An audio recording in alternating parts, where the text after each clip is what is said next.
और जुल्फिकार, तो एक कितना साल से ड्राइव करता है सऊदी अरब में? 8 साल हो गए। 8 साल हो गया। अच्छा, अभी तेरा वो इंडिया से कितना पैसा लगता है ये सऊदी में आने के लिए?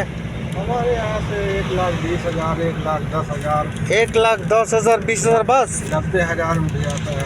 तो हमारा उधर इतना सस्ता है, वो गवर्नमेंट 2 लाख रियाल लेता है बस टिकट के लिए, और वीसा वीसा सब कुछ मिलिए 6 लाख लेता है। तो इतना सस्ता है बांग्लादेश, देखा? महंगाई ज़्यादा अच्छा है ना बांग्लादेश? हाँ।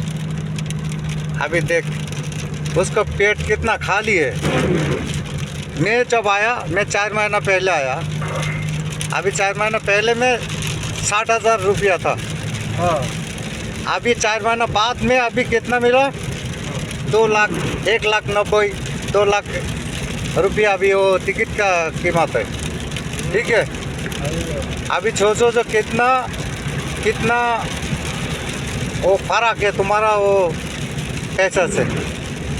सही है ना? सही, आपके यहाँ महंगाई ज़्यादा है मामलो।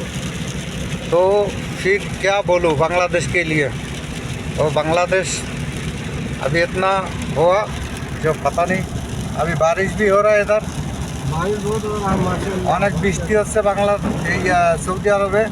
আজকে একটু আগে মেঘ দেখছিলাম, এখন অনেক বৃষ্টি। মাশাআল্লাহ, বৃষ্টি হইলে সবাই খুব এখানকার লোক আর কি শুকুর করে। শুকুর আলহামদুলিল্লাহ। মদিনার বৃষ্টি মানে বারাকা, মদিনার বৃষ্টি বারাকা। সুবহানাল্লাহ।